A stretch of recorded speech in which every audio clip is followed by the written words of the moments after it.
Hey guys, welcome to Over Kegger. It's Rob.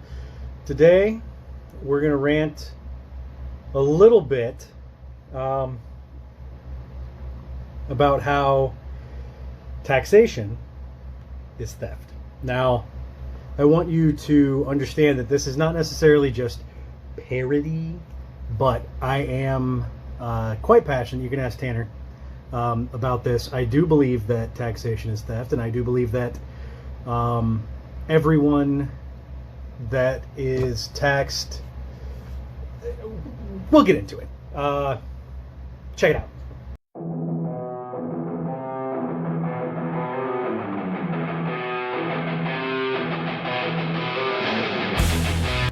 And we're back. Okay. So, the fact that our government, and I'm not like a weird conspiracy theorist or anything like that, but the fact that our government taxes our paychecks, and then they tax what we buy, and then on top of that, they turn around and they tax us for, like, we have a death tax, because if there's like a property tax that we have to pay after there's an inheritance tax, there's the death tax is essentially when you die and you have a certain amount of money, you have to, before you can pass that money on, you have to give it to, the government, a certain percentage of it. We pay taxes on funeral plots. We pay taxes on caskets. We pay taxes on the embalming process, on the flowers, the food, everything. Everything is taxed. Now, personally, I don't believe that that's okay. I don't think that we should be taxed essentially on what we make and what we buy. If there's going to be taxes, let's keep it at a state level. Let's tax us on what we buy, not on what we make. So what we should make is we should make a set amount without actual taxes being taken out. Now let's not also forget that they take out our insurance, which is something that we need. They take 401k, which they take it out before taxes, which is nice. But they also will turn around and they'll tax us. They'll tax us on state and federal level for our income, and then we pay state tax to what we buy, which, well, I guess depending on what we buy, because some stuff we do pay a federal tax to. The fact that we have to pay to register our vehicles kind of fucking sucks. The fact that we have to pay extra money on top of what we already pay for our mortgages and property that we should be able to own outright. If we buy a tract of land, we shouldn't have to pay taxes yearly on that land. That should be our land. It's not uncommon. Canada's kind of like that too. You essentially rent your land in Canada. I mean, you can purchase land, but for a time. Looked into buying land in Canada. Don't want to do it. Don't like Canada.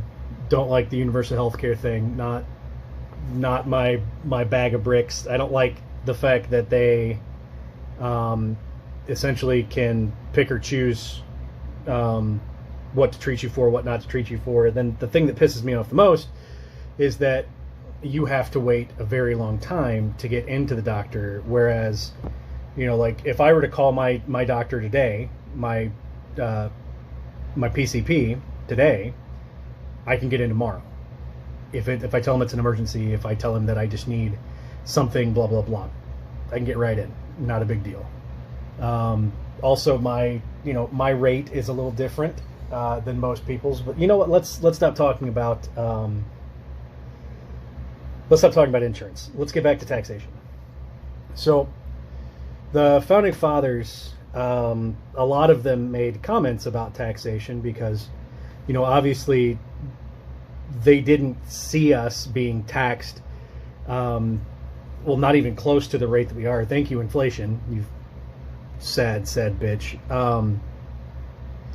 But my biggest thing is that it was, what was it, 2 cents or something like that, that the British were raising their tax by 2 cents or 20 cents or whatever it might have been. And we created a revolt in this country, and we drove the British out of the country and took over and became what we are today. I don't understand where the thought process is that we need to pay taxes and then get taxed on the taxes that we pay. Everything we buy needs to be taxed. This is all bullshit. I don't believe that should happen. Now, in Florida, you don't pay a sales tax, and I'm not sure about the other states. I know for a fact that Florida, you don't pay a sales tax, state sales tax. I don't think that I should be paying for Medicare, Medicaid, stuff like that, because I doubt that I'll be able to benefit from it when I get older. Social Security for sure.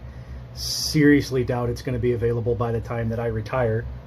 That being said, our government should be able to make plenty of money based off of trade deals with resources and this and that and yada yada to make this company work, or this country run like a company without any issues. The overhead is going to be crazy bad, but at the same time,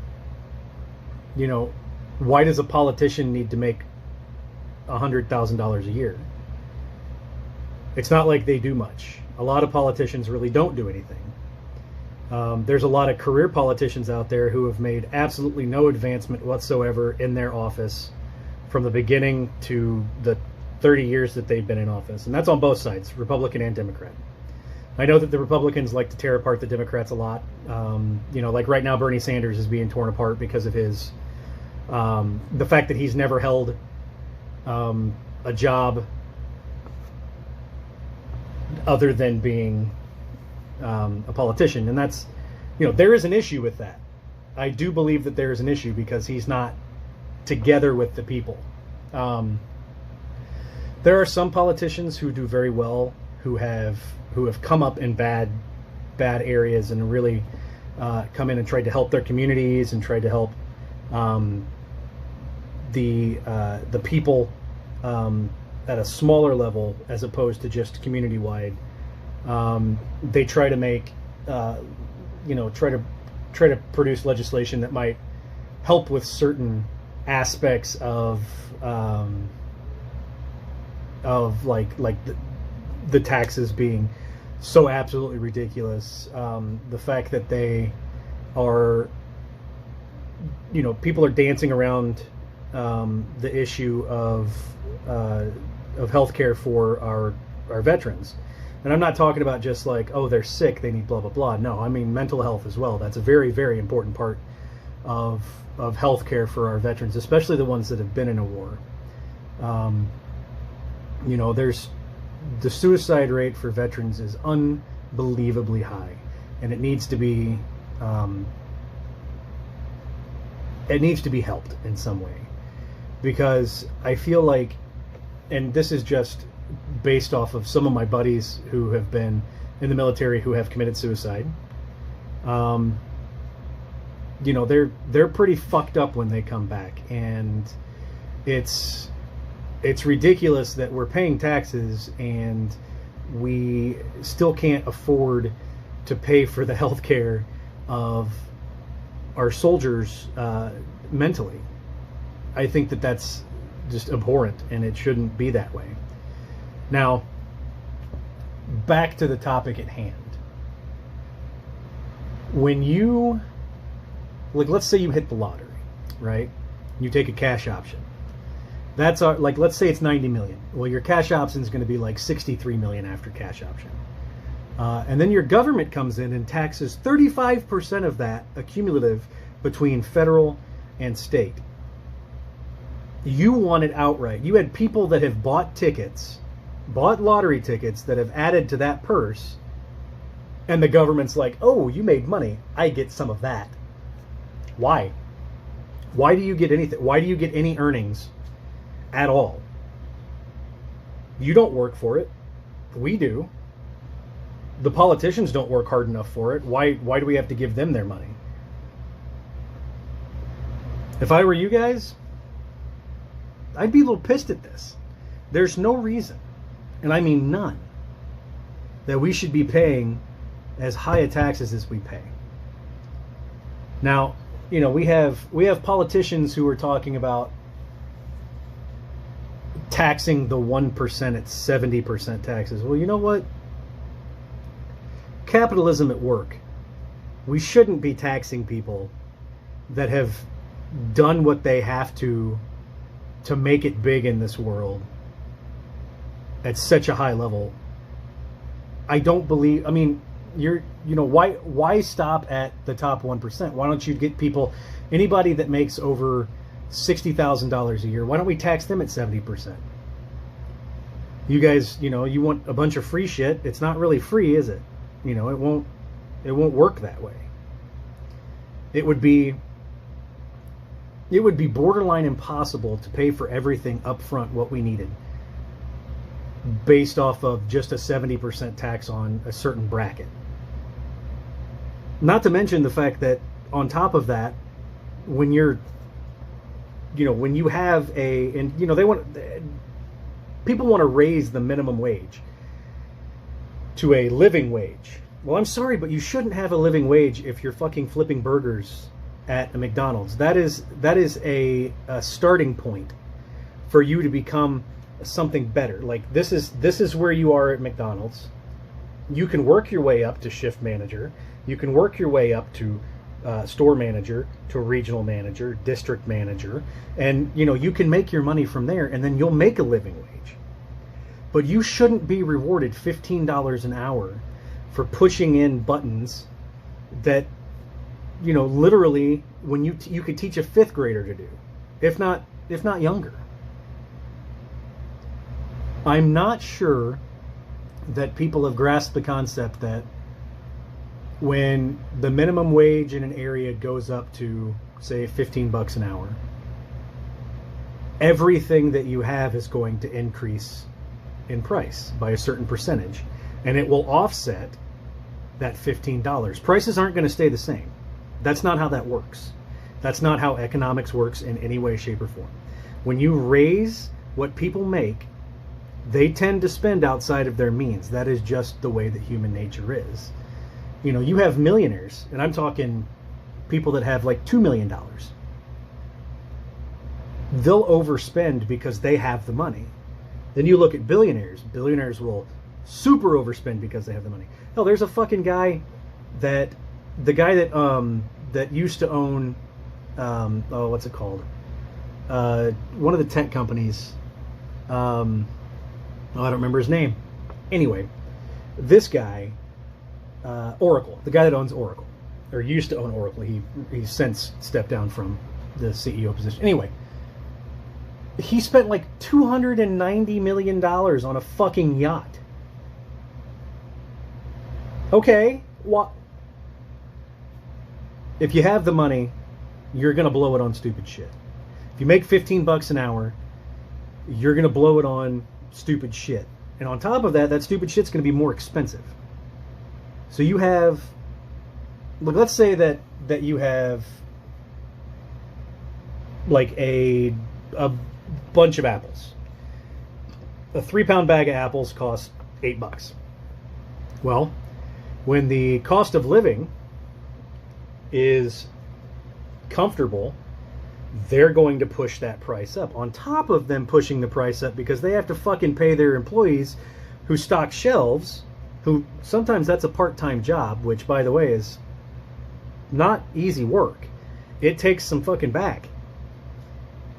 But they're going to make $15 an hour, so they're going to turn around and they're going to raise the price of those apples. The people in the fields, if they raise their minimum wage, the minimum wage to $15 for them, the cost of labor is going to be so astronomical that they're going to end up charging you a shitload more money for the product, supply and demand. And there's always going to be an offset because companies are going to do everything they can to keep their costs as low as possible, as they should. There's a reason why we're able to make the kind of money that we make. It's because we do it in a proper way. Now, some people have very not proper ways of making money, but generally, small business owners make their money legitimately. And essentially raising a minimum wage to $15 an hour gonna kind of fuck over some people, especially small businesses. $15 an hour is shit for like Walmart employees. You know what I mean? They can easily, like Walmart can easily give their employees $15 an hour in certain areas. But it's just not, it's not going to work for the small businesses. It's not going to work for the people that own farms that have to hire help. They have to hire the help at $15 an hour because that's the minimum wage now. They maybe have, budgeted for $14 an hour between two people. You get what I'm saying?